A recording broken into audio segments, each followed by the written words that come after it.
It was a day much like any other in Hobbs, New Mexico. The calendar read May 20th, 2018, Pentecost Sunday. Parishioners of Our Lady of Guadalupe Catholic Church gathered, seeking solace, community, and spiritual nourishment. The sun likely cast its warm glow through the stained glass windows, painting familiar patterns on the pews. An air of serene routine settled over the congregation.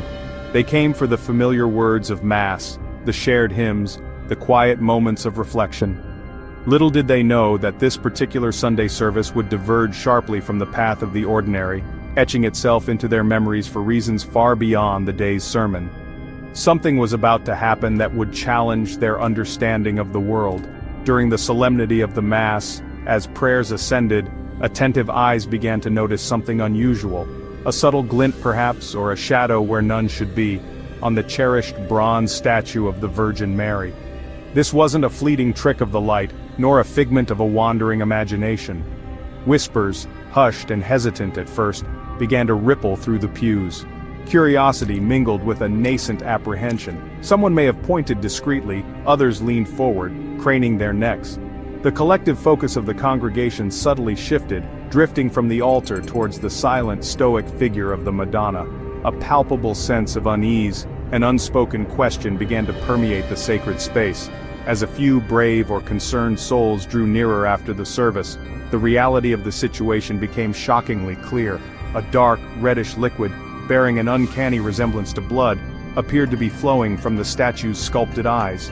It wasn't a mere suggestion of moisture, it was a visible emanation, tracing paths down the metallic cheeks of the Virgin.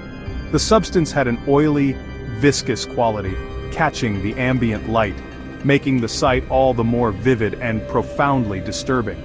Gasps were audible. Some parishioners instinctively crossed themselves, while others sank to their knees in spontaneous prayer. The church, moments before a place of peaceful worship, was now filled with a mixture of awe, fear, and profound disbelief. The church pastor, Father Jose Segura, was soon alerted to the extraordinary scene. One can only imagine the thoughts that raced through his mind, the immense weight of spiritual and pastoral responsibility settling upon him. He approached the statue, his expression undoubtedly one of grave concern, perhaps disbelief, quickly followed by a deep sense of bewilderment. His immediate task was to maintain calm and order amidst the rising tide of emotion sweeping through his congregation. He confirmed the phenomenon, acknowledging the strange, inexplicable tears, but also wisely counseled caution and prayer. The ordinary Sunday Mass had irrevocably transformed into the site of a potential miracle, or an unfathomable mystery. The astonishing news of the Weeping Virgin of Hobbs could not be confined within the walls of Our Lady of Guadalupe. Like ripples spreading across a still pond, word traveled swiftly through the small desert community. Local news outlets quickly picked up the story, their reports amplifying the event, and soon, the phenomenon began to capture attention far beyond New Mexico's borders. The Diocese of Las Cruces, the ecclesiastical authority overseeing the church in Hobbs, was promptly and formally informed. Church leaders understood immediately that this was no trivial matter. It required a careful, methodical, and deeply considered response from the highest levels. Bishop Oscar Cantu, who headed the Diocese of Las Cruces at the time, publicly acknowledged the reports of the weeping statue. The Catholic Church, with its 2 millennia of history, has encountered countless claims of miracles and supernatural occurrences. Its approach, refined over centuries, is one of profound caution and rigorous investigation. There exists a formal, often lengthy protocol for examining such events. This process is meticulously designed to exclude any possibility of hoax, misinterpretation, or natural phenomena before any consideration is given to a supernatural origin. The immediate priority for the diocese was to secure the statue and to begin the painstaking process of gathering verifiable information. To unravel the mystery presented by the Weeping Virgin, the diocese initiated a formal investigation. This was not to be a mere superficial glance or a quick assessment.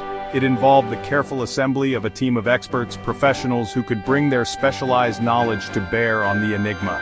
Individuals skilled in material science, chemistry, and even forensic analysis were consulted and brought into the investigative fold. The objective was clear: to scrutinize the statue, the nature of the tears, and the surrounding environment with scientific objectivity. They sought any plausible natural cause, any subtle sign of human intervention, or any earthly explanation for the seemingly impossible.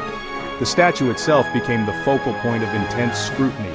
It is a striking, hollow bronze sculpture of Our Lady of Guadalupe, a depiction of the Virgin Mary deeply revered within the Catholic faith, holding particular significance for Hispanic communities worldwide. Standing approximately 7 feet tall, it was a prominent and beloved feature within the Hobbs Church.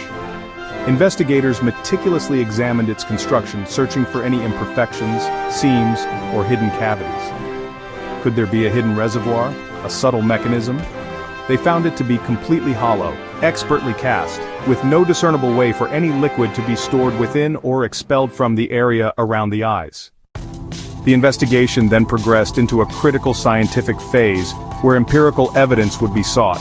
Samples of the mysterious reddish-brown liquid, the tears, were carefully and meticulously collected from the statue's face.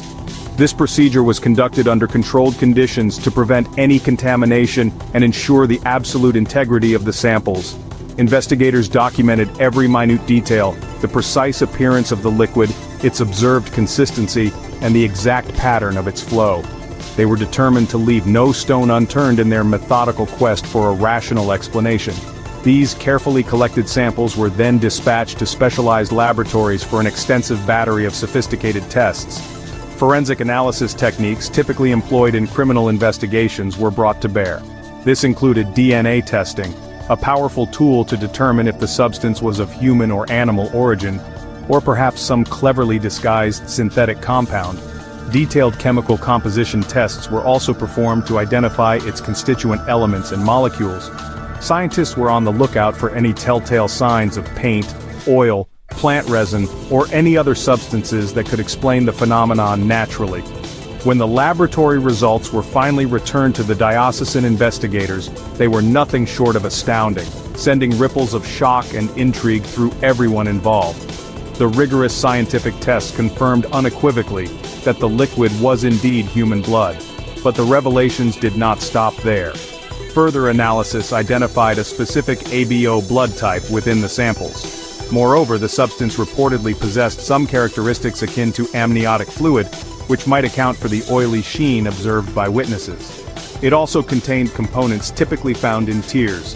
This scientific confirmation elevated the mystery from a curious local event to a perplexing scientific conundrum. Yet, even as science identified the what, it could not explain the how. The mystery, far from being solved, only deepened. While the substance was confirmed as human blood with tear-like properties, its origin remained completely inexplicable. The bronze statue, as previously determined, was hollow and perfectly sealed. There were no internal mechanisms, no hidden reservoirs, no pipes, tubes, or channels leading to the eyes. An exhaustive re-examination of the statue's structure revealed no cracks or fissures through which any liquid could have been introduced. The source of the human blood on the Virgin's face remained an utter enigma, baffling the experts.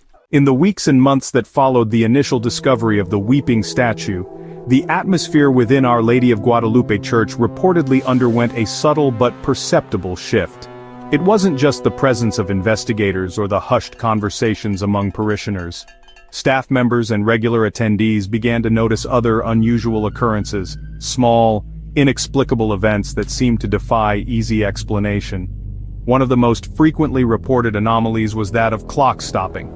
Not just a single faulty timepiece, but multiple clocks within the church allegedly freezing simultaneously, often around the times the statue was said to have wept again. Beyond the eerily stopped clocks, other unsettling accounts began to surface, adding layers to the growing enigma. Candles, even those shielded from any conceivable draft within protective glass holders, were said to extinguish themselves abruptly, without any apparent cause. Some individuals reported seeing fleeting, indistinct shadows moving in their peripheral vision, particularly in the vicinity of the statue, or in the quieter, less frequented areas of the church. Still others spoke of hearing faint, almost imperceptible sounds, what they described as soft weeping or hushed whispers, when they were certain no one else was nearby. These anecdotal accounts, while inherently subjective, contributed to a growing narrative of the extraordinary. For many of the faithful, both in Hobbs and further afield, the weeping statue and the accompanying strange phenomena were interpreted as profound spiritual signs. The bloody tears in particular evoked powerful emotions and diverse interpretations. Some saw them as a manifestation of the Virgin Mary's sorrow, a divine lament for the sins of the world, or perhaps a solemn warning of impending difficult times. Others viewed the event as a beacon of hope, a miraculous affirmation of their faith, or an urgent call from heaven to prayer, penance, and conversion. Pilgrims, drawn by the incredible stories, began to make their way to the small New Mexico church. Naturally, not everyone was convinced that a supernatural event was unfolding.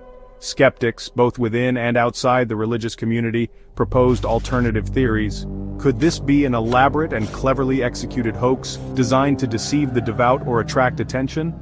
Perhaps there was a subtle, overlooked natural explanation, some unusual form of condensation reacting with impurities in the bronze, or a slow chemical reaction involving substances present in the church's atmosphere.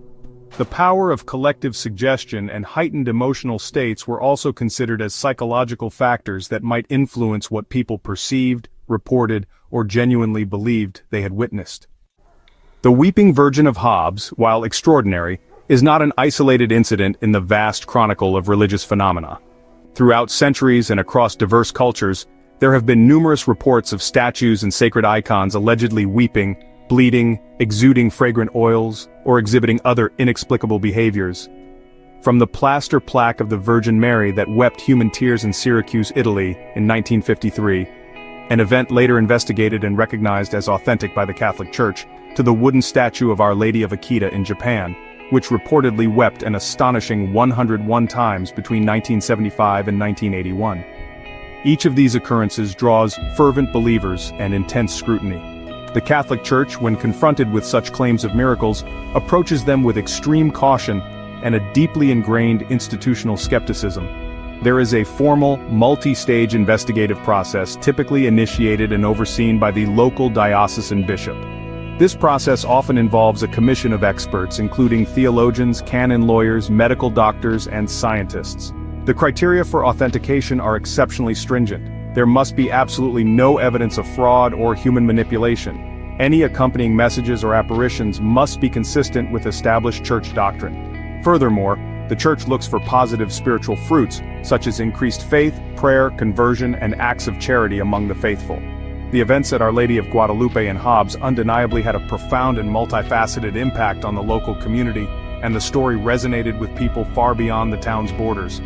For those who embraced it as a miracle, it served as a powerful reaffirmation of their faith, a tangible and deeply personal connection to the divine. The church experienced a noticeable increase in attendance as people sought to witness the sight or simply be in the presence of the statue. The Weeping Virgin became a catalyst for countless conversations, debates, and personal reflections on faith, the nature of miracles, and the enduring mysteries that lie just beyond the grasp of human understanding. So, what is the ultimate truth behind the Weeping Virgin of Hobbs?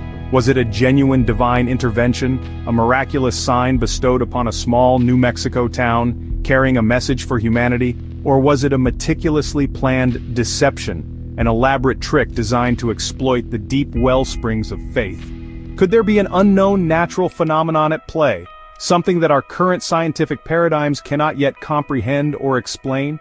The official investigation by the Diocese of Las Cruces concluded that no natural explanation could be found for the presence of human blood. Yet the Church has not, to date, issued a formal declaration of its miraculous nature. The mystery endures.